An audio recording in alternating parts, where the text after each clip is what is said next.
Hi, good evening, everyone. You're welcome to the DEeP table. So it's International Women's Day week, and this is our edition of International Women's Day, and we're looking at the issue, racism has a gender, and we're looking at when racism and sexism, when they intersect. Often Ireland talks about equality with pride, it's something we're proud of, we're first, in a lot of issues when it comes to equality. But when we talk about racism, we look at the issue of migration, but when we talk about sexism, we look at the issue of gender. But do we actually look at, how these two things intersect? How when racism, when the same body is wearing racism and sexism, do we actually look at how those things are one and born on the body? So as Ireland actually becomes more diverse, we must ask the question, whose voices shape our public debates? Whose voices, whose labor sustains our institutions? Whose struggles remain at the margins, even within our equality spaces? So, as we go into this session, we're going to look at this intersection of racism and sexism.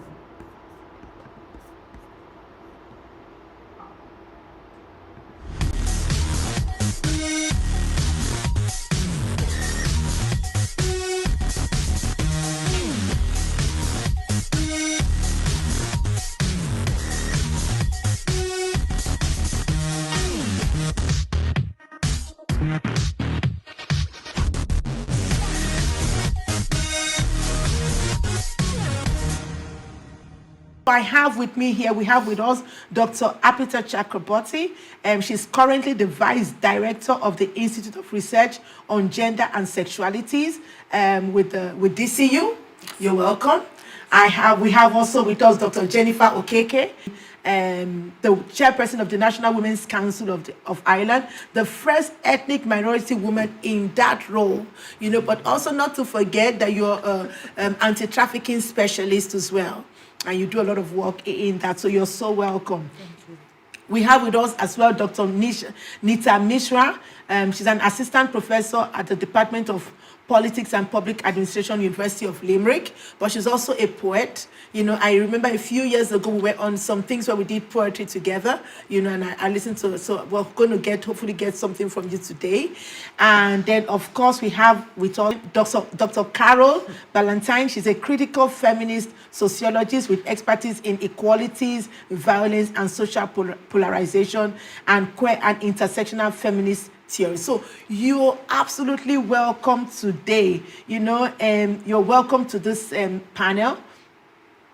And so we're going to maybe start by just looking at the issue that how does racism and sexism shape the lives of ethnic minority women at the same time? How does racism and sexism shape the life of ethnic minority women at the same time? Anyone, you're free to. So remember, it's a DEeP table. So just pretend like we're at my dinner table, right? Yes, and I have a little bit of chicken. So it's imaginary chicken. Okay. You can take the girl out of Africa. So my TikTok guys, you'll be very happy to hear this now. That you can take the girl out of Africa, but you can't take the African out of the girl. I like chicken with the bones. Exactly, always with bones. I will start. So I work on this topic as well, and I wanted to raise two particular points, and I'm sure you have other things to add. The first is that when we talk about racism in Ireland, even now, the topic is so much focused on asylum seekers and refugees, but the experience of racism is universal across all classes, across genders, but it particularly impacts women very differently. So one of the ways I would say, for example, is how women, when they come from ethnic minority communities, they are facing oppression within their communities on the basis of their gender, and they are facing oppression outside the community on the basis of their racial identity.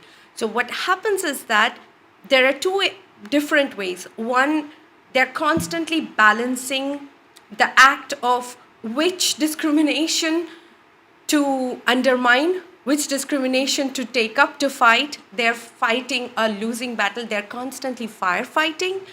And the other thing that happens is that if you talk about discrimination within the community, it's often seen as a betrayal of your own community because of the racial impact of that on the community.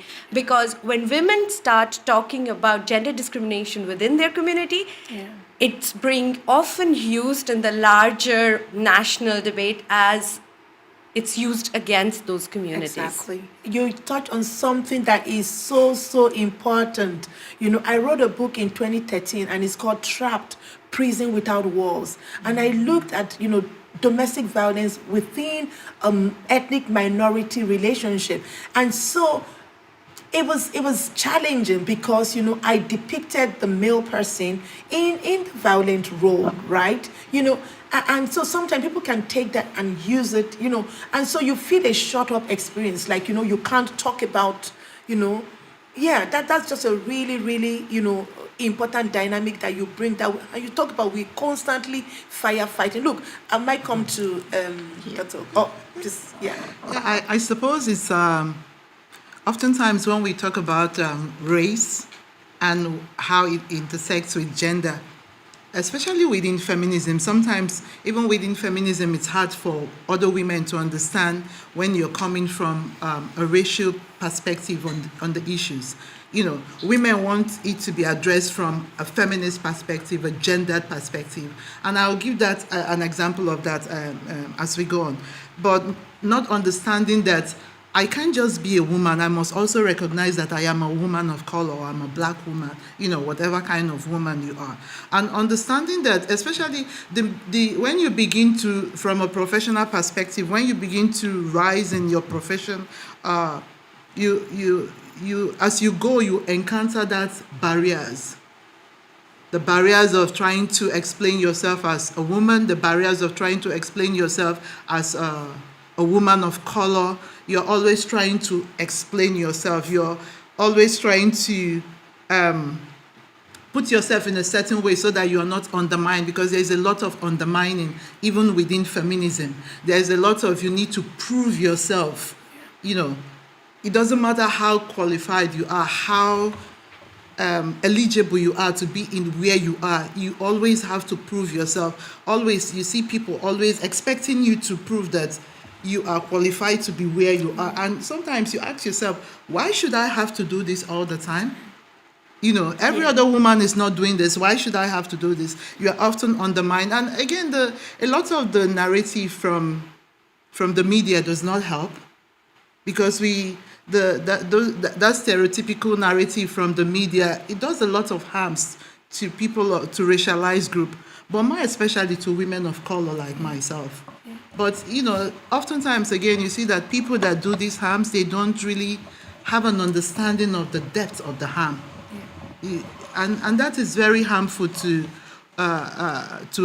womanhood, especially a woman of color. So it's understanding that feminists want you to look at things from a gendered perspective and forget the race. Yeah. And then within your own community, they want you to look at things from a racial perspective and forget womanhood. But as a woman of color, as a black woman, you cannot choose one and drop the other.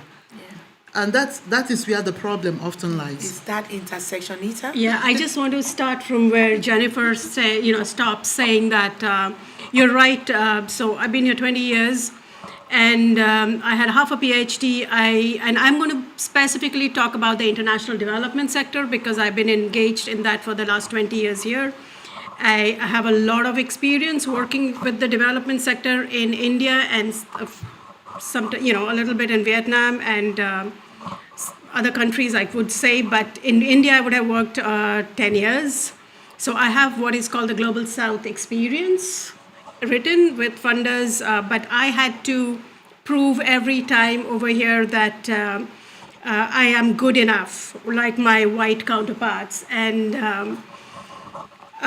not not just that, it was at that time I was asked, okay, why don't you do the livelihood course? Why don't you do the results-based management course? Why don't you upgrade again? I continuously spent money doing, and finally somebody told me, why don't you finish your PhD? So I had the PhD, but even then I didn't have the job. I had some, so I have been through that.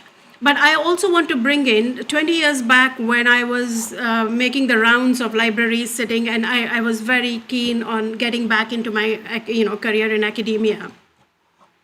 One day a friend, colleague said, oh, you're just a pretty face. You actually don't know much. You might get work because you are a pretty face. So this is 2010.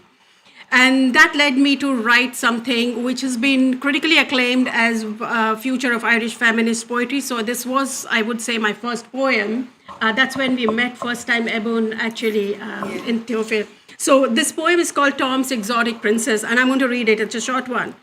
It encompasses everything that I felt, but I now see a lot of women in Ireland feel.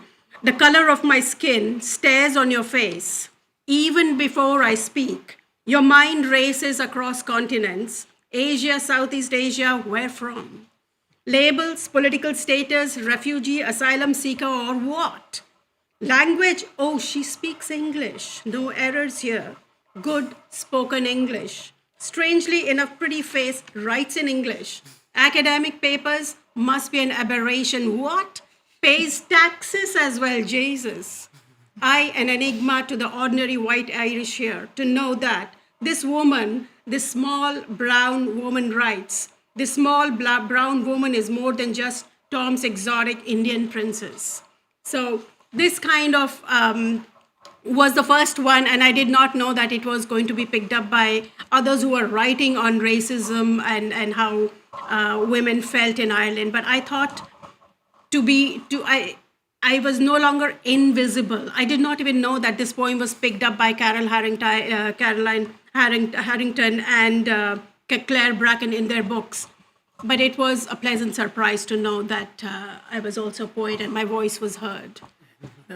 Thank you. So it was lovely to listen to that poem. Carol? This is not the first time Nita Mishra has upstaged me. That was really beautiful, Nita. I've read it and I've never heard you perform it. I think that I'm going to name the thing that maybe is floating, and it's my job to name. I think in many ways what we're talking about is not feminism, but white feminism. And this is something that we aren't great at talking about in Ireland in particular at all. It is an idea that has a lot of currency in the UK and in the US.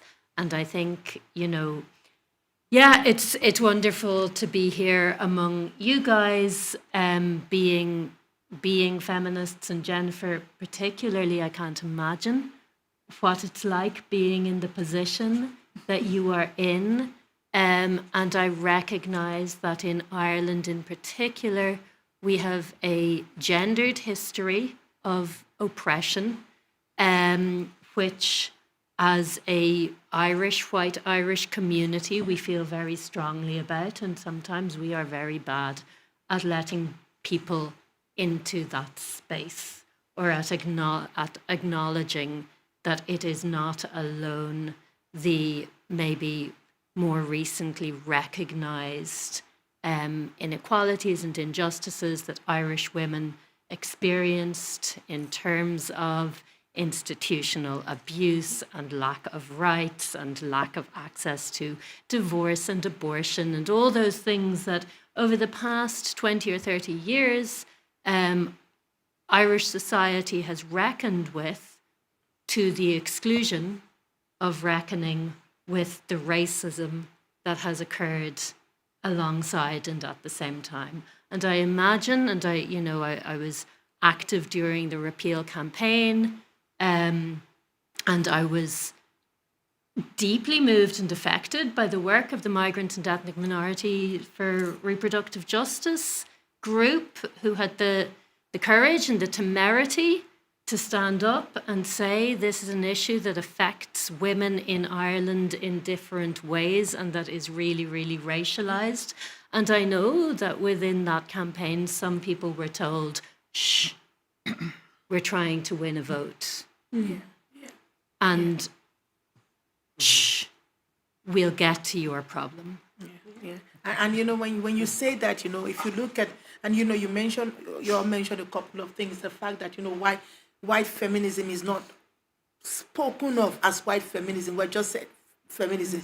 But in the United States, black feminism actually was set up because black women realized that their issues, they were going for the meetings, they were fighting the battles, but their issues, the things that is impacting on them, their families, their situations were not being addressed. And that's how black feminism, and there's a whole lot, there's Africana womanism, there's a whole lot, that even black African women also feel that black feminism also is a kind of a variation of white feminism, because families, because in Africana womanism, they say that, our families, the men are not our enemies because they are our husbands and they are our kids, so there's a whole lot of that version. But I might come, you mentioned a couple of things. I might go somewhere else with this. Does being a woman, and you've just, stopped on that, but does being a woman of color change how your authority or your positioning is respected, either in the media, either in the classroom,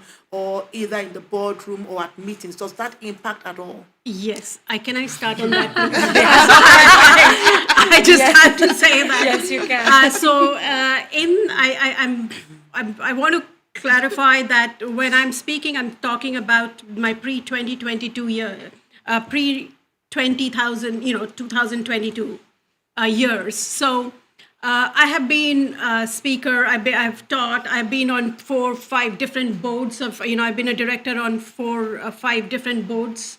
So it would be Children's Rights Alliance or National Parents Council, post-primary, COLOF, NGO, and one more I can't remember. I've been the chair of Development Studies Association of Ireland, and I'm now on European Association of Development Research Training Institutes. But it's only now for the first time people are listening to me. And thanks to the Black Lives Matter and the Me Too movement of 2020, 2021, before that, nobody heard you. Even if you look at the grants which are coming, it's only now. So in these boards, finally, for Children's Rights Alliance and National Parents Council, I finally stepped down because I did not want to be the token, diverse face on these boards. Nobody was listening to me. But COLOF board, yes, it was very good. So was DSAI, and EADI currently is excellent. And in my department at the university, amazing respect. They don't look at me as a brown woman. But everywhere in the international development sector for the last 20 years, I can tell you, it's like, oh, there she goes, that kind of an attitude. Yes, it's been a tough journey. Yeah, again, I actually, sorry, Jennifer. No, you go. I haven't reached that stage yet in my career, and Ebun, what's happening behind the scenes. But while talking about that, I want to take up something that Carol said, and I think it's time, and it might be more effective for us to look at white feminism and specifically to look at white innocence. Because what happens in all these spaces is what Gloria Wecker calls white innocence, right? Like, we are always coming into a room aware of our raciality, of our minoritized identity. And the goalposts for us are continuously shifting. But who are the people who do not even need to be aware about these when they enter a room? I'll give you an example. I teach a class of 188 students and another class of 88 students. I teach development and gender. I, for the life of me, cannot imagine entering that class wearing cycling shorts, which a white male colleague of mine does it very casually with no questions to his authority in the class, right? And that is white innocence in practice, right? And I think we need to shift. If we keep talking about what's happening to us, we are talking to ourselves. We are talking to allies who are already there with us. I think the moment we start questioning that white innocence is when we will be able to ruffle some feathers. That's a really good one. Good point to look at. Yeah. I think one of the things I've noticed in my own experience over the years is how that kind of stereotype often shapes how confidence is perceived. You know, if whereas for the ordinary person, confidence might be perceived as the woman being assertive. You know, once you're from a racialized group, especially if you're a woman, and especially if you're a black woman. Joseph. No, I'm not going to even go to Ebun Joseph. If you're a black woman, it becomes aggressive. Yes. You know, your confidence is perceived as being aggressive. I was in a taxi just today, and, you know, the taxi driver asked me, first of all, he started the conversation, and I was, okay, today we had a beautiful, lovely day. So I woke up on the right side of the bed. You know, it was a beautiful day, no rain. So, you know, and all of that. I was in the taxi. He started the conversation. We were having a lovely conversation. And he said, "Oh, you must be Nigerian." I said, "Why will I be Nigerian?" "Oh, because, you know, they are very aggressive in the way they speak." Oh my God. I said, "Really?" I said, "So do you know the population of Nigeria?" I said, "Do you know how many women are in Nigeria?" I said, "Do you think it's a fair statement to carry millions of women and put them in one particular box?" I said, "What makes them aggressive?"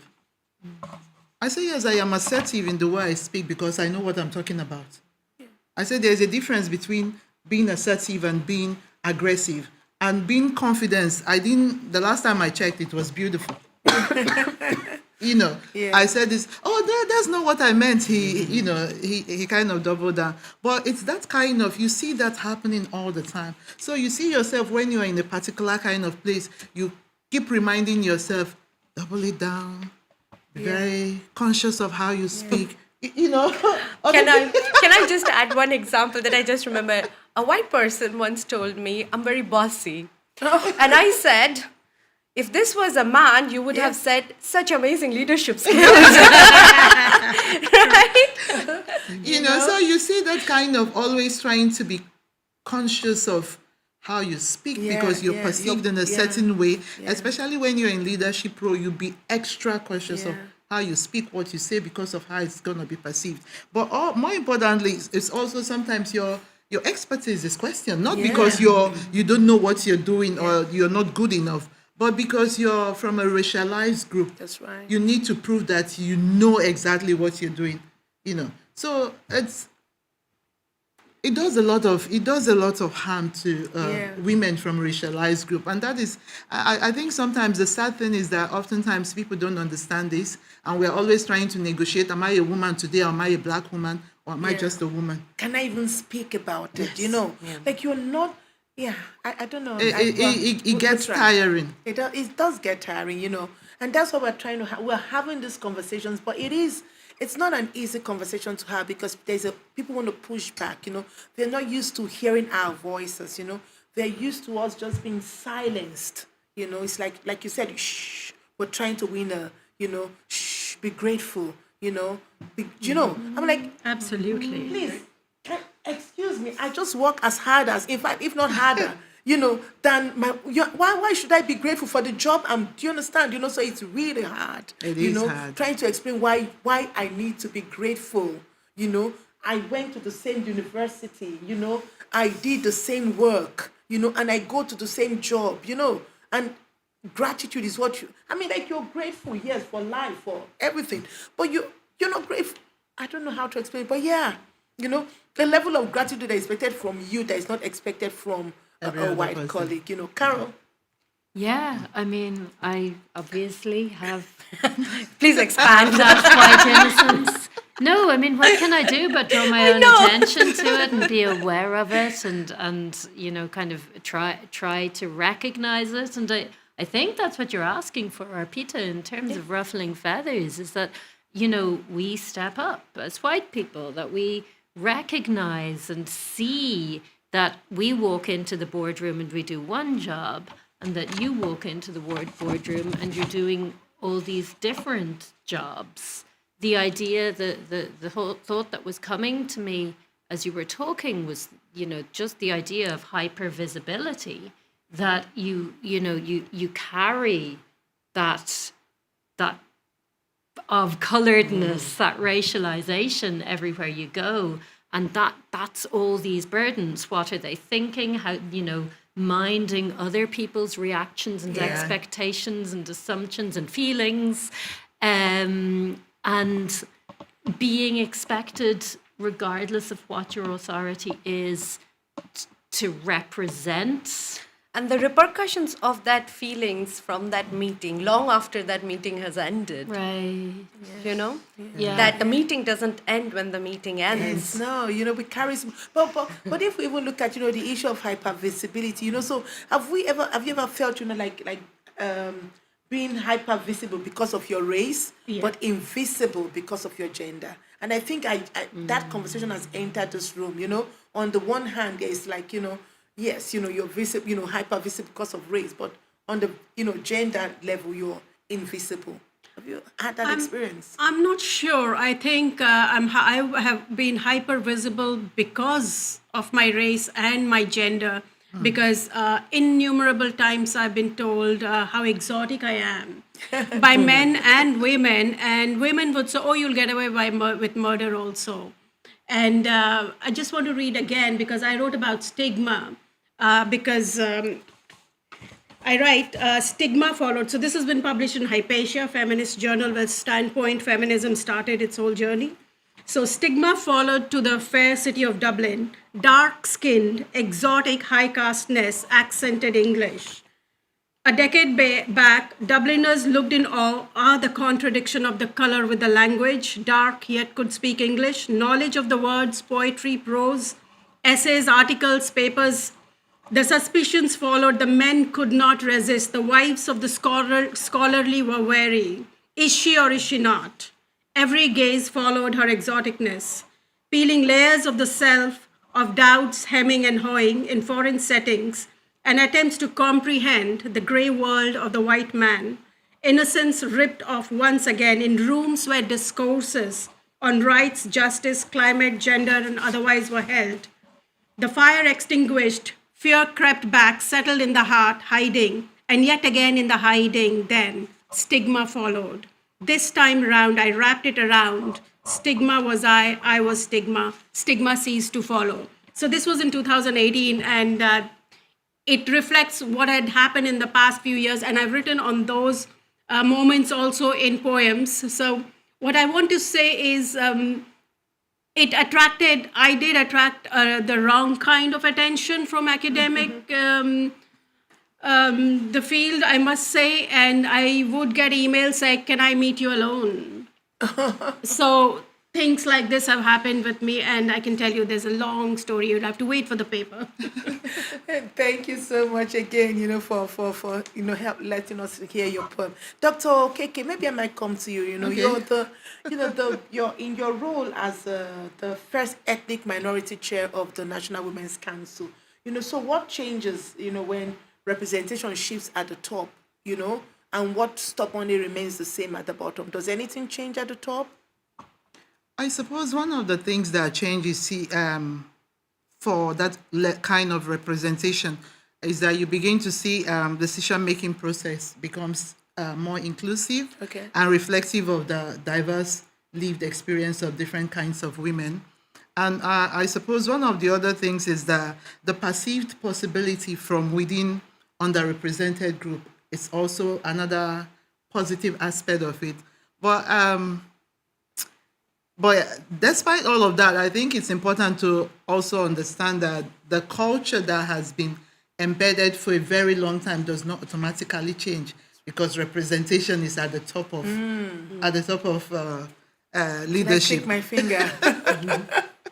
No, it does not automatically change. It's a gradual shift. But I think being the first ethnic minority woman to become the chair of the National Women's Council. For me, I consider myself exceptionally blessed to have been in that position. But one of the things that I've often been asked, how did you have the confidence to go for that position? Because I know I had a discussion with you, Dr. Ebun, before I even ran for that role. And I had a discussion with a couple of allies, because it's important to have allies, and it's also important to have mentors. I can't emphasize this enough, especially amongst women, having that kind of role models. Representation is very important. And for me, being a first generation, coming from as a migrant woman into Ireland, I often think about the children that are coming behind us. They need to begin to see it, to believe it. That's right. Some of us we have more resilience than others. And, it wasn't an easy decision to make, but it was one that needed to be made.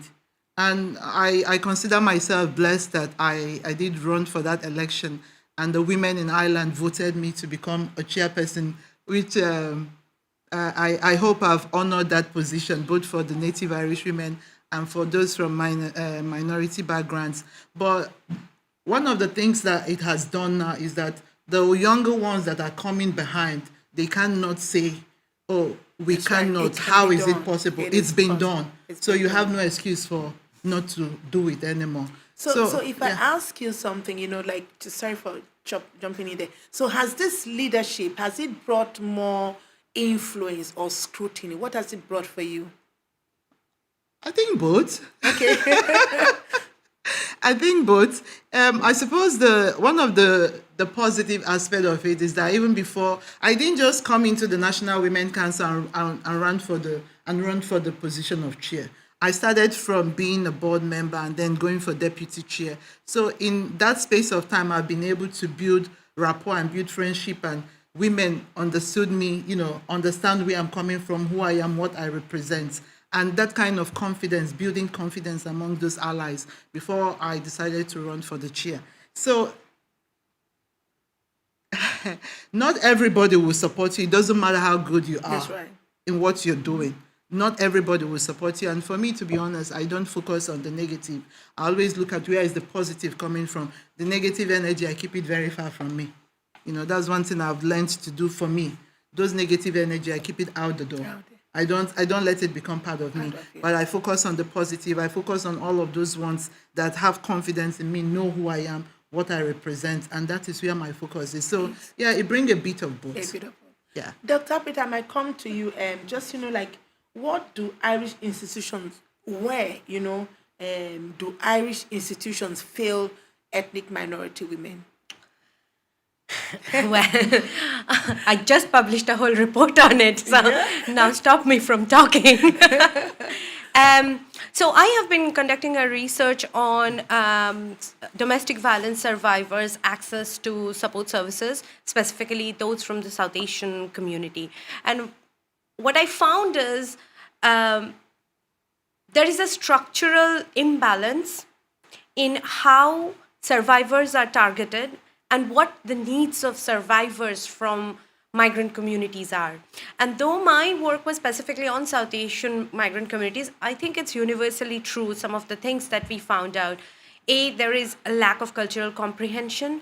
B, there is certain things that can be done quite easily. Say, for example, making people more aware about their rights. For example, marital rape, there is still no law against marital rape in India. There is still no law against coercive control in India. So when there are women coming from India, or I'm not only talking about people who are on spousal visas, which is the dominant understanding. I'm talking about these are people I have spoken to who are in the tech industry, highly educated, speaks English, but they are not at all aware about their rights, not at all aware about the fact that there is a law against coercive control in Ireland and that they have access to resources that were not previously available to them. And I think that gap needs to be bridged very urgently. Yeah.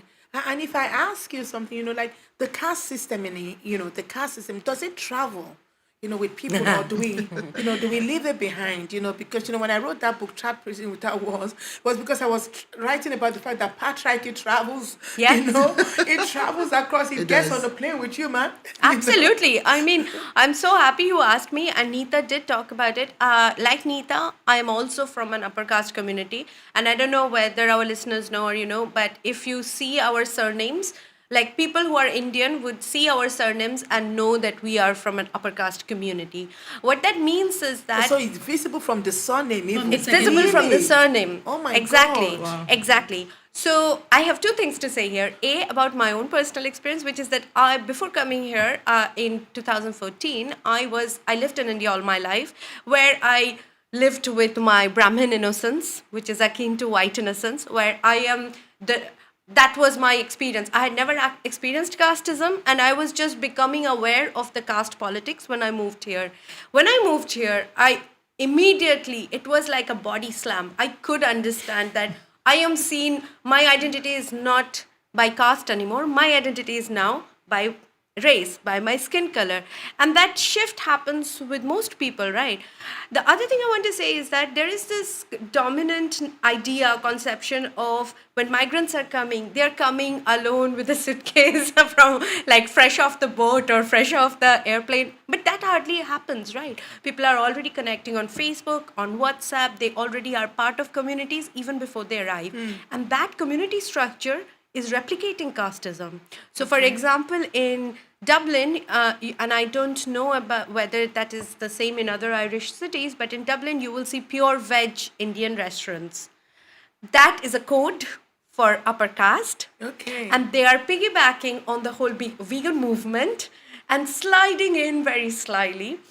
Pure veg restaurants in India are basically restaurants which cater to people who only eat vegetarian food, aka upper caste people.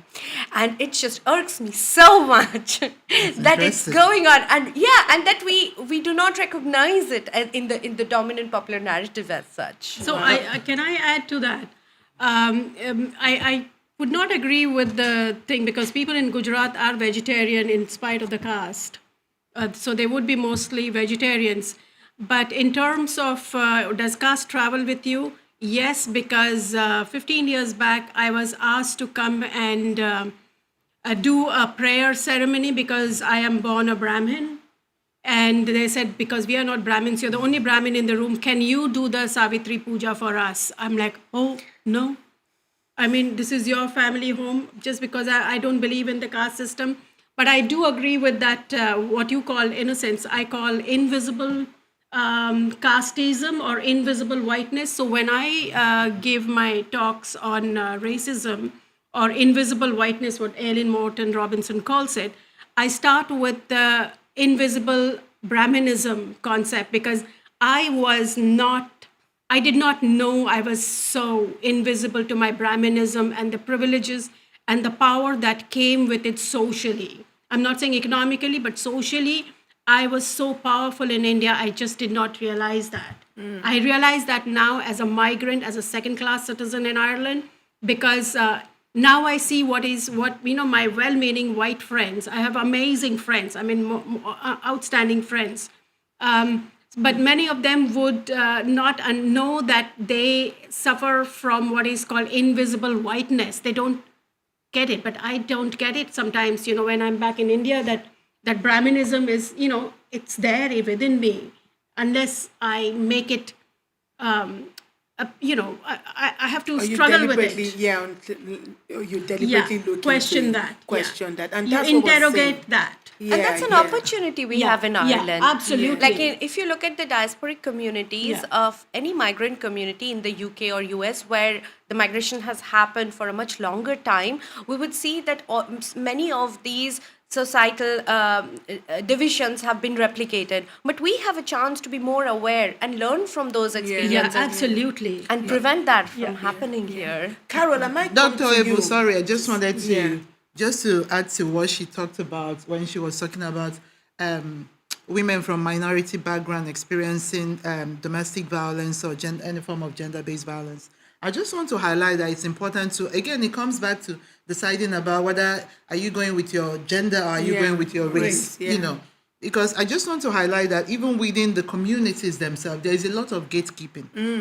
And it's not because there are not services in Ireland to support women, but the gatekeeping within communities. Because a lot of us are coming from communities where, those kind of issues, don't wash your dirty laundry outside. What happens in, stays and stays those, there. you know what I'm talking about, or Excluding survivors if they report it. if the marriage fails, because you are not a good wife, it's your responsibility to keep the marriage and keep everything going. Those kind of ideology, all those things that we've been fed before we came here, and then even from a religious lens, or even if there is an issue, don't talk to the police, don't talk to anybody, you talk to the pastor, the imam. They are the right people to deal with this. We know there is a lot of gatekeeping within the communities. So it's also being able to use those kind of community leaders to get into the communities where women will begin to understand that there is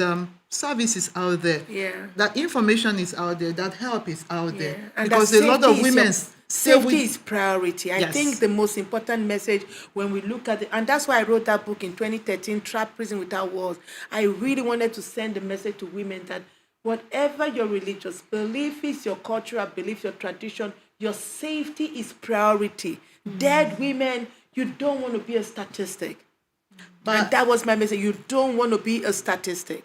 It is taking responsibility as much as, within those communities, those gatekeepers and some of those gatekeepers are women. Let's be very honest. Absolutely. Some of these I mean, gatekeepers. when we talk about female genital mutilation, is the it not the real women who hold gatekeepers you are down? women. So yes, so it's understanding that it's not just an issue of gender, it's an issue of race, and then women begin to negotiate which of them am I today. Which is more important? Does my race come before my gender, or does my gender come before my race?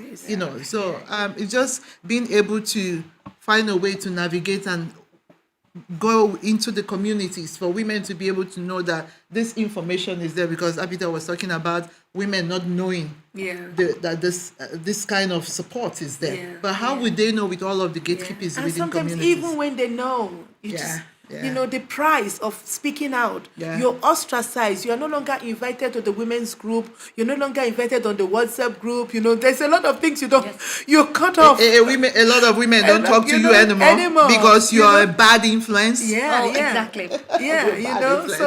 So guys, you see what we have to deal with. We have to deal with being minorities. Then we have to deal with within our own communities. Carol, I might come to you because you've done a lot of work. You've done some work, around refugees, and all that. So, like when refugee women speak about violence, are they believed?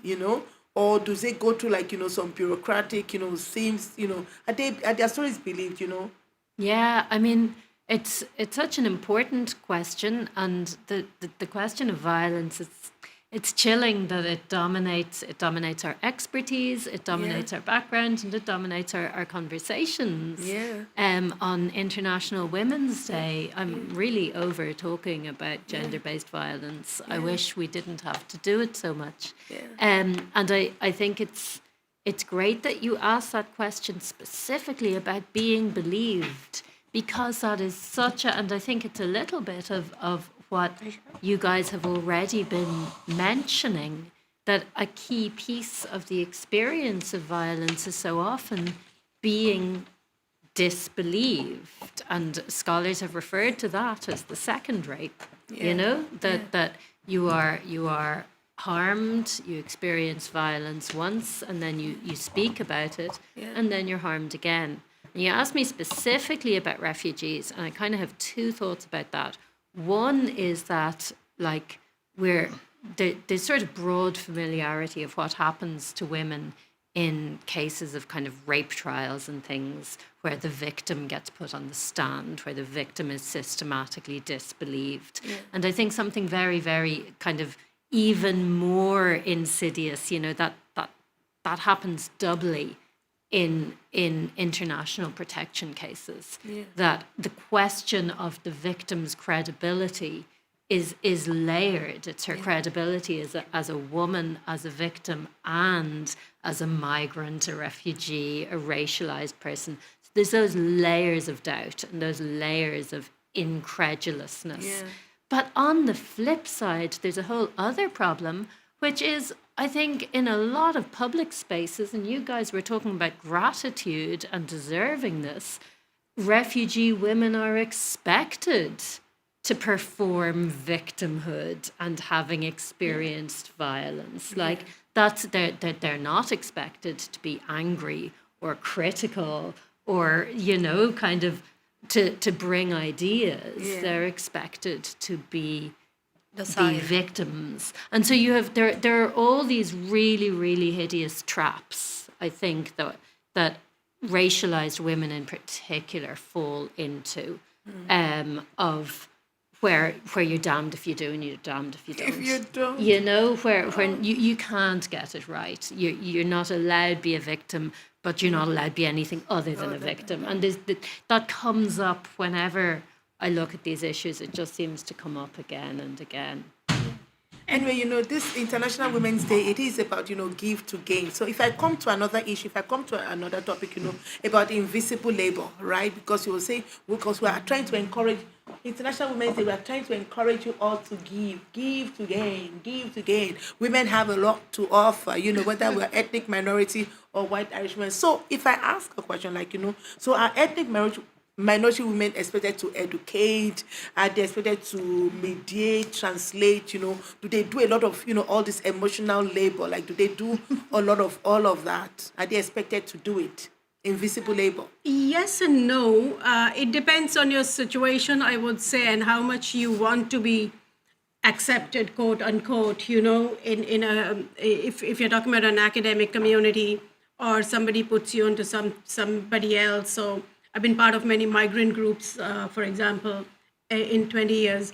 And that's where we would have done it voluntarily, I would say. It wouldn't be something that would have expected pay you, because in one way, yes, you have to be engaged in a lot of voluntary work before look at me. I finally got a proper job in 2022. I've been volunteering for 15, 17 years before that.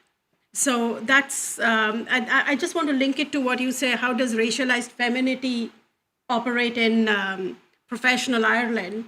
For example, I think one of the things people have found out in academia, especially in one of the universities I have been in, is you pit one against the other. It's like the British did, with India, Pakistan, with Ireland, Northern Ireland. So you pit one against the other, and then it's like being in a basket where crabs, you're pulling down each other, because that limited resource we all want. We have been here for a long time, and that is something which I have seen in a couple of schools, and from where I have backed off.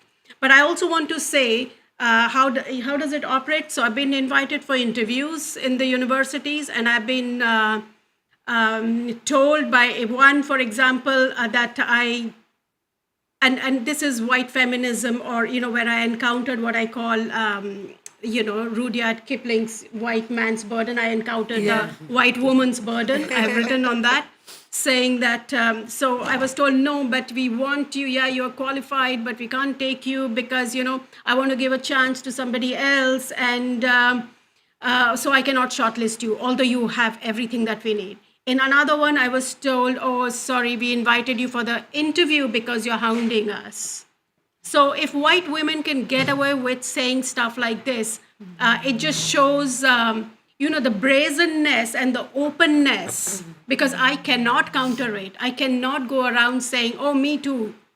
It won't work. But yes, what I'm trying to do now is document all of this and put it out there and bring it out that how many of us have been treated like this? Mm-hmm. Do you want to talk about it? But you really can't do anything about it till you have a permanent job to start with. Exactly, So that stops you. And one of the reasons, and I know we mentioned, white feminism, black. The reason we're not saying, because most, women of color, most black women don't have permanent jobs, and it's people who have full-time academic permanent jobs that can openly challenge the system. Some of us know the price we've paid for challenging systems, But again, if I come to maybe another topic, just to look at, that what would happen, like, if institutions actually rewarded, things like mentoring, a lot of the emotional mediation, that we provide, the cultural translation. If institutions actually rewarded, acknowledge all of this work that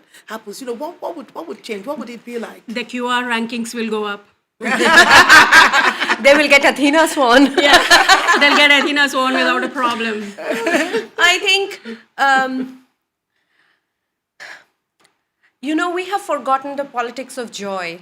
We are fighting so much for the basic battles, to have our jobs made permanent, to be able to teach what we want to not be made redundant, to not face racism in our neighborhoods, to be not called a nanny of your own child. So many things happen to us, so many ways, and we are constantly.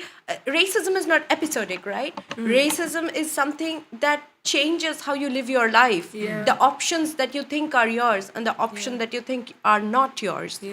And living like that, what you forget is that we all deserve joy. We do not only deserve survival, we deserve joy. We deserve to thrive. We deserve to live without fear. We deserve to not be afraid anytime we see a group of teenagers on the street. These are basic minimums. And why is our conversation still so limited? Oh, you mentioned that she's not here now, but a really lovely woman. I don't know if I can mention her name, but yeah, you just said that, and she called me, yesterday, and she was just telling me, near her place of work, she's worked there for 7 years. She's never had, any incident, and that, a group of teenagers, like jumped on her, like shouted at her, racially abused her, with they had their scooter and their bikes, Like, if you see this woman, like, she's just frail, understand? She said she was so shaken. And what upset her the most was that her organization was right behind her. Nobody came out to help her. And they were saying that, that their job is within the organization, not outside. Do you understand what I mean? Like, so when you're being challenged like that, to just the aloneness, the aloneness, whether it's on social media, like I get trolled a lot on social media. Like, when we put this content out now, we're going to get trolled, but there's no protection. Do you understand? There's nothing, nobody, and yes, it was just, I was just upset, listening to her tell me about that, like, she was thinking of the fact that, what, my first child is 32 and you're 16. Do you understand? Yes. These kids are 16. Her first child is 32. I'll tell you, this happened to me in my own neighborhood where I've lived for 10 years. A bunch of girls, they surrounded me and they started kicking me. And I told them, will your parents be happy with what you're doing? And she looked at me and said, you don't know me, ma. So, this understanding of people as outsiders and people who can be attacked without any repercussions, this is very deeply ingrained. It's societal. Yeah. They're learning that from somewhere. Yeah, it's the families they come from. There's no doubt about it. I think it's very important to understand that oftentimes, as a person of color, this is your norm. Yeah. As terrible as it sounds, And it's that it your can norm. just happen Anywhere, like, anytime, every single day is a fight. Not the fight you ask for. Yeah. The fight just comes to you anyway. because I'm thinking, You know what I mean? The fight comes to you. It's either it's you directly, it's your kids in school, it's one thing or the other. I have had to go and fight in a school where a teacher told a 12-year-old child that you don't belong. A boy that was born in Ireland, born in Rotunda Hospital, has lived all his life in Ireland with his very thick Dublin accent, has never left Ireland even for one day in his life. And a teacher, not a student, a teacher, a grown adult told a 12-year-old, oh, you don't belong here. And then I had to go to the school to ask him, I'm his mom, and if you're telling him he doesn't belong here, then please enlighten me, where does he belong? Because I want to know. I don't know either. So It's a fight every single Every day. single day. Look, guys, I know it's International Women's Day, and I really wish, I want to have a lovely conversation and tell you all things are good, but these are the realities. So, how can we talk about, how can we talk about gender inequality in Irish institutions, that involve all women? Like, how can we talk about that? Carol, do you want to start? You're the token spokesperson. Yes, By making the tables diverse, Okay. the tables where the policies are being made, by bringing in more allies, by supporting from our end, supporting allies who we see representing our causes, talking about issues that are affecting us, creating sounding boards across the society. And I am where I am in Ireland today because of a handful of very strong support allies that I had, mentors. They're all white.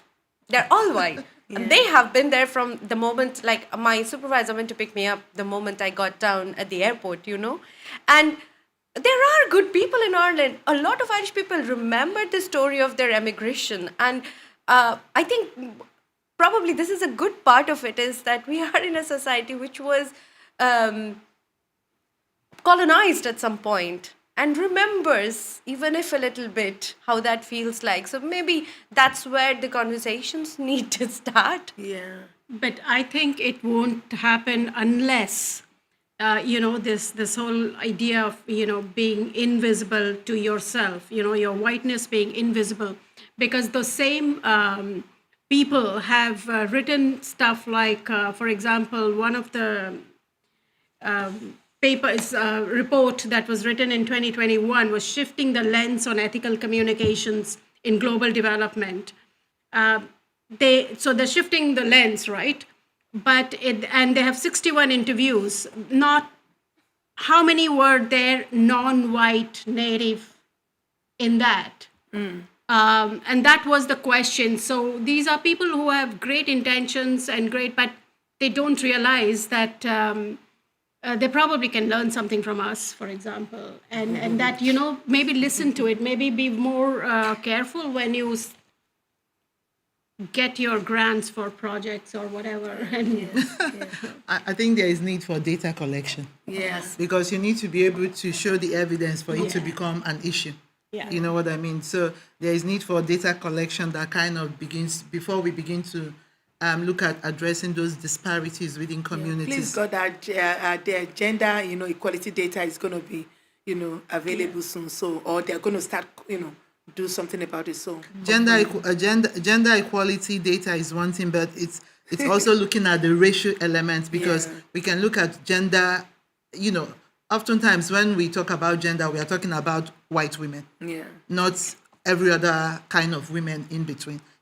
So it's getting that kind of data collection to kind of show what the issues are and being able to start addressing those disparities. But I think more importantly, it's also having representation in decision-making spaces. Because, and I have seen that, in certain places where I might go and I might be the only person of color in the whole room. Yeah. And, issues are discussed, but they are always discussed from a gendered lens and not from a racial lens. Yeah. So I'm always trying to I know, but however, I was just wondering, could I, have you considered, you're always bringing in those things. And sometimes, it is received. What I'm saying, oh, that's true. And sometimes people just don't think about it, not from a bad place, but they just don't think about it that way. And that is why that representation is very important, because it needs people from racialized communities to be able to sit on the table to talk about the issues that impact on them, not just as women, because we are all kinds of women. Unfortunately, most times when they are bringing in, a lot of organizations are doing, but they are bringing people in at internship level, entry level. I say, yes, but they're in, but they do not have the voice. No, they don't have the voice. I just want just because of our time, Carol, I will let you have one word, Yeah. and I will go to the audience to see if there's any question, because we finish at a particular, and then we come back for our last word from the panel. Yeah, no, well, on that one, I suppose there's a lot about representation and numbers and being at the table. And additionally, there's what you're saying about whether you actually have any power at that table and whether you're listened to. And I think that is that issue of tokenism is the real risk of our kind of DEI emphasis, that you get the rubber stamp, you get the Athena Swan sticker, whatever, because you're able to check the box. I know this is what we always say, but we've all seen it, you know? And I was at a meeting last week and somebody said very cynically, you don't have to have an Athena Swan medal to abuse and harass women, but it certainly helps. And sometimes, I wrote that down, I told her I'd quote it, she'd kill me if she knew. But sometimes it's that push that, well, are the people at the table actually being supported and enabled, and are the burdens that they're carrying to the table with them, the fact that they're junior and they're precariously housed and precariously employed and all the rest, are those taken into account? And kind of, is any effort made to alleviate those when they're given this great responsibility of representation? Exactly. So I think it's the numbers and the power, and there's an awful lot that needs to be done to actually, I'm not empower, but, take away all of the barriers and the burdens to enable people to have influence. We might come because our time is well and truly spent. You know, when you get 5 academics on the table, look, Sorry. you can't get a survival of the fittest on this table. You did it. That's a good one. It is, you know. Look, is there any question? Okay. So some questions from the online Zoom. So one question from Kenny is, what advice would you give to a POC early career researcher in terms of growing within the academic field? You should take all the questions at once because we don't have the time to. Okay. So And the second question is, are there strategies we employ when negotiating salary increments to ensure we are not being cheated at the same time? Not risking losing the job. My advice for the POC early career researcher would be find good mentors who you can trust and whose feedback you can trust and accept. B, give yourself a particular number of years, which is dependent on your situation, for which you are going to stay in academia. And if it doesn't work, then you have to move out. Give yourself that time. Do not stay, because that is ripe for being subject to exploitation. Maybe someone else wants to. I suppose what I was saying in terms of being able to negotiate salaries, again, it comes back to mentorship. The importance, that give to gain, the importance of having mentors. And there are good women. Like, I've been very blessed because 90% of my mentors are Irish women and they are allies, and they would be the one to push me to go. But more importantly, and I've had this experience of wanting, where somebody offered me something and I thought, oh my God, it's brilliant. Only for me to go back to my mentor to say, oh, I'm being offered this and it's within academia. And she said, what the hell? No, go back to them and ask this and ask that and ask that. It went from, the minute I started asking the question, they doubled it. And even at that, I said no, because I realized, so you could double it. Yet you were offering me this because you felt that I don't know. But the reality is that if I did not have those kind of strong mentors to go back to say, oh, I am being offered this, what do you think? I would have thought it's brilliant. And I would have been exploited, because the person that was offering me this is within academia, has been there for years, and she knew that she was trying to exploit me. But I didn't know I was being exploited. Yeah. But my mentor quickly pointed out that, who the hell was offering you that peanut? Yeah. That is peanut, and don't accept it. And it was doubled. But I eventually said no. So I can't emphasize enough the importance of mentors. Especially as a woman from a racialized group, it's very, very important. Some of them will offer to mentor you. Some of them you just need to reach out yourself to see if they have the time to mentor you. I get people who send me one Ming, forgive me because this is my pet hate. They send me one Mingy email. Oh, you're so amazing. I want you to mentor me. One miserable email. And that's it. I said, that's how you get a mentor? Everybody who's mentored me, I pursue them with emails. Yeah. I send them an email, tell them what I'm doing. Even with no response, I tell them what I'm doing. I keep emailing them. Then one day they respond to me. But Do you Dr. understand? Ebun, it's also important for us to realize, because I was speaking about this at the last conference I was last week. And, it was a full room and a lot of them were young girls. And somebody talked about that mentorship and how do you approach. But it's important to also recognize that it comes from a place of confidence. And a lot of girls, young women that, they know their stuff, they're smart, intelligent, sometimes they don't have that confidence to be able to approach a mentor. But Whether don't make that excuse for them. I'm now. not trying, but I'm just saying we should take that into consideration. Because in mentoring, it's not dependent on the mentor, it's dependent on you. And if you can't cross that threshold, so they have to learn it right. Because if not, you will not get a mentor. Yeah. You will not get a mentor. If you want a mentor, you must put in the job. Do you understand? You're not going. Mentors have time. Their time is like if your email comes to my email now, it gets swallowed up. Like there are people. Let me not say stuff on it, but there are emails that are important that have money behind it. I can't respond to them. Do you understand? I don't have the physical time to respond to it. Now you send me one email. I'm telling you, if you want, listen to me clearly. If you want a mentor, and I have developed mentors. If you want a mentor and you want a good mentor, they are not cheap. They spend years investing in themselves. Don't disrespect them. If you want it, you stay there. You email them and you email them and you email them again. And if you don't get it, you email them again and again. What did I say? You go again and again and again. Can I stop? Because that is when they will know. When they come to you, they will.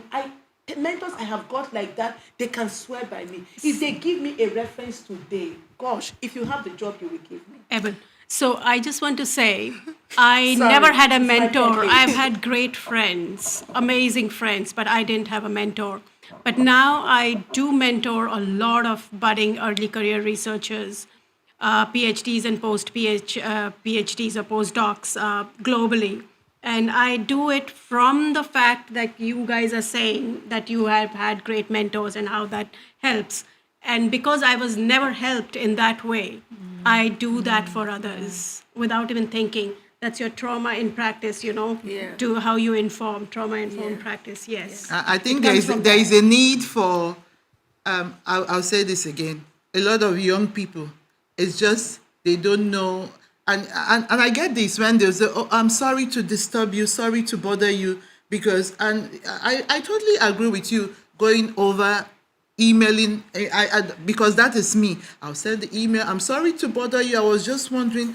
I hope you're having a lovely day. Sorry to bother you again. That would be me. That's why you get Yeah. what you But some people are afraid to bother you. Yes. I'm not afraid to bother the individual. So and I keep bothering Yeah, and the I keep question. bothering until I get it. So, just to say that there's a difference between sending me a question. So if you have a request, well, what do I do? You get this answer. A mentor is a long relationship. A mentor is somebody who brings you into spaces. Do you understand? True. That investment is what I'm talking about. That you have a question, if that one, please, people take my time for nothing. 30 minutes, 1 hour, that's not mentoring. That is, it's advice. It's on the go, But at You the same understand? time, I think Yeah. it's very important to note here that when we say it's a long-term relationship, I get a lot of emails which are completely vague, without direction, without very idea about what they actually want. Like, can we meet up and have a chat? I'm sorry, I would love to, No. but I don't have the time. That's what I'm talking about, that be deliberate, because this is so important. So the email has to be short and short, precise. Well, you should have a CV attached if possible. And what are you looking for But in your meeting with me? yeah, would but that actually is meet. the most I important would thing meet. is that I will meet. I will but I meet. will tell you that as you're coming, have your question, know exactly Exactly. what. I'll meet you for half an hour. I would. Come exactly with what you need from Exactly. me. I'm not coming to sit down and just have coffee for half an Yes. hour. No, I need you to tell me what you need from me, Yeah. what you're looking for. You And then- brainstorm. yeah. You brainstorm with each Any other. other question or comment? Because, Yeah, he's been. Yeah, I was just going to say something quickly. So, as a young career person myself, I think it's one thing approaching a mentor is an important thing, and knowing who you want to mentor from, because everyone can be your mentor. Everyone has like a great personality or a great list of experience, but knowing who exactly you think is the right person from you and going from there, like actively reaching out to you. If you're applying for a job, they don't send you a message, you go apply for the job. So, I think that's just a short message I have. Thank you. Just to go back on what she mentioned, goal post shifting, and she said that the next generation should have the blueprint to follow what you've already laid down, but with the goal post shifting, how we're supposed to attain that, we have to come up with our own blueprint, our own way of succeeding, I guess. So how do we navigate that or Navigate. Thank you. Navigate. You know what will be your friend? Institutional documentation. Document everything. Look up. Yeah. Look up the kind of every organization. I don't know whether you're in academia, but mostly organizations would have a brief role expectation of role when you join, and they will also have the somewhere very vague. It's always very vague, but it will be written down about what gets you promotion. Take those documents. Learn them by heart, tick the boxes, and when you go for a promotion, you show it their document, you show them your document and say, there you go, this is what you said will get me a promotion. I have done this. Now tell me why I am not eligible for a promotion. Yes, and they will say, with being Nigerian or having like a assertive personality, that, or maybe you're not a people person, but I'm the most bubbliest. I can literally start words. I don't know. I'm a peaceful person, but but I'm like very bubbly. I can get people into action. So I don't understand it. Like, I'm an action starter, but they'll just look for a reason why. Well, thanks so much for that advice. And they are afraid. Yeah. Before I begin this question, I'm going to begin with a little bit of flavor. In 2001, as probably all of you know, America invaded Afghanistan in order to fight the Taliban. And one of the reasons they stated for invading Afghanistan is in the name of feminism, in protecting women in Afghanistan, to liberate them. Yeah. But in the process, instead of doing anything near that, they instead liberated people in fire, killing many and many and many. And when it comes to practicing intersectional feminism,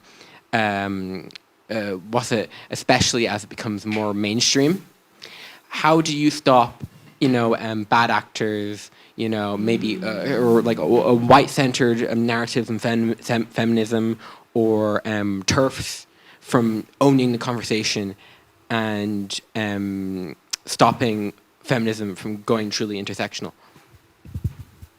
How do you I didn't get the make it question. intersectional? Oh, sorry. How do you how do you Are you keep it saying- intersectional and fight bad actors in the feminism space? So that's why data, like you said, data. We need more research. We need people like me and you, all of us to write and get it published out there. Play the game.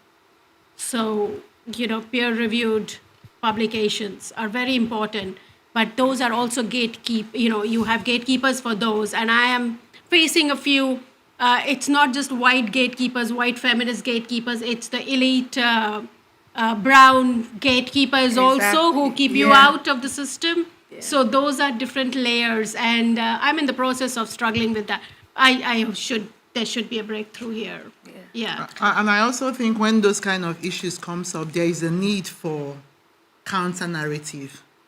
Because oftentimes things persist, things become normalized because it's not challenged. Yeah. And what is not challenged becomes the norm.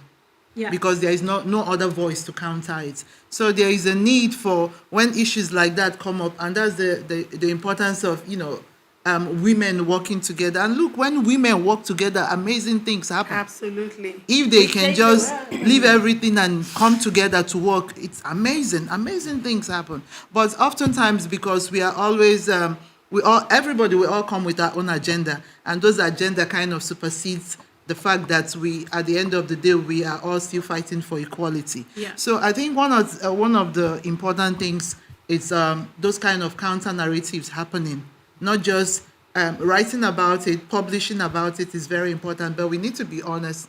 Oftentimes, those journal articles are read by people in academia. Oftentimes, That's people where we need to outside start. of yes, people outside of academia might not be reading published. So, Where we are raising the counter. Oh God, that's so it comes back that's to gonna kill me. having this kind of conversation, and when we as women, when we push issues forward, when we stand together and push issues forward and begin to bring counter narrative to the narrative that is already out there, that is where you see the shift begins to happen.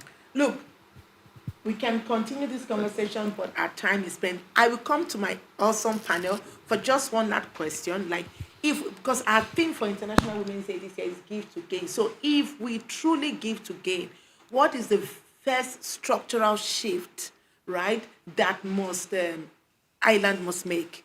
Just 30 seconds. I think for each first of all is let's decide whether people of or women of color means is versus colorless people. And for obviously I mean white women, are they colorless? Or I'd want to go beyond the word color for women and men of color and of no color. Okay. I think people want to see the evidence, because oftentimes when you speak, they ask you, where is the evidence? Where is your proof? So the need for data collection is very important, and the need for representation. I can never emphasize enough the need What for. was that word? Representation without. Oh, somebody said something that was finger clicking about representation. Can't remember. Okay, I'll find it on The need Without for voice. data collection and the need for representation. But data collection is very important because it shows there is an issue. Because you always be asked, if you go to politicians, where is the evidence? They want to see. Evidence-based data. Yeah. We need to stop, I think, we need to stop talking about migrants and racialized people in terms of what value they are adding. Oh, they are in HSC. We cannot run HSC without them. They are in academia. They are in the tech companies. We are beyond our capitalist values. We are beyond our labors. And we need to see these as people who live next door, as neighbors, as friends, as kids who are going to school with our kids. And I think once we humanize the process, all of these structural issues will be handled. Carol.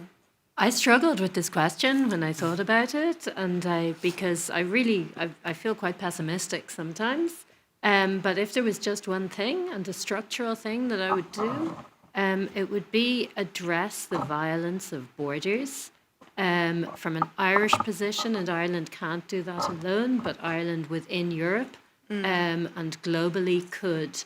And the thing that upsets me the most is the cruelty and the harm that border regimes impose on some people, while I, with my Irish passport, can breeze easily around the world.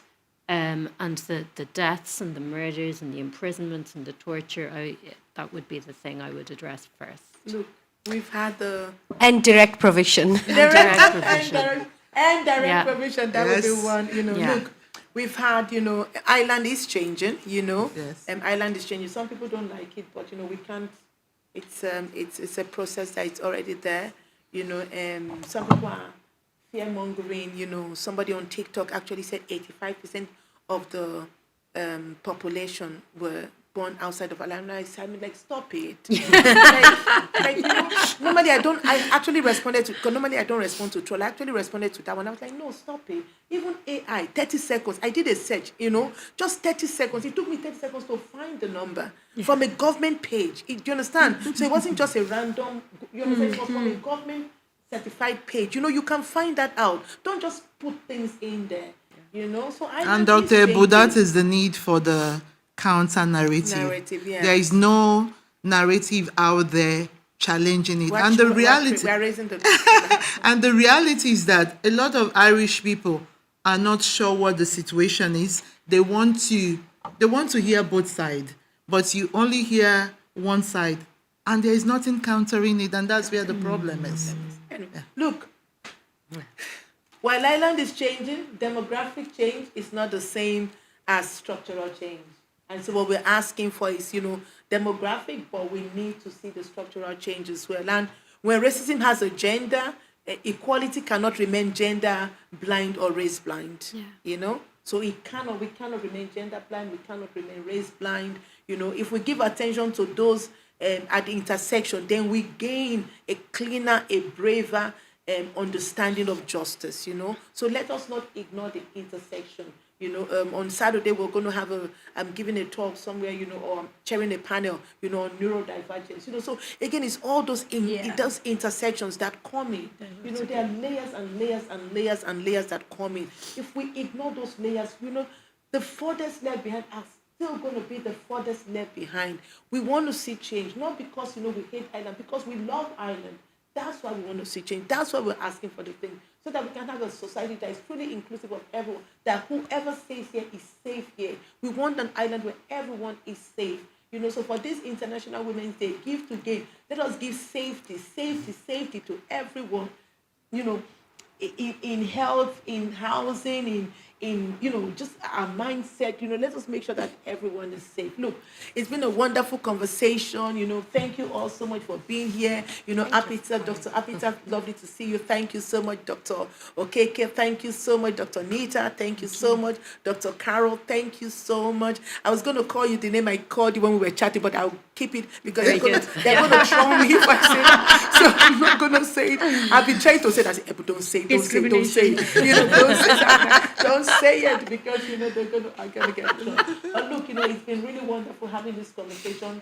Racism does have a gender, and next week we're going to be talking about microaggressions. Are they really is microaggression really racism, or is it just awkward behavior? So that's the last of the first part. So don't miss it.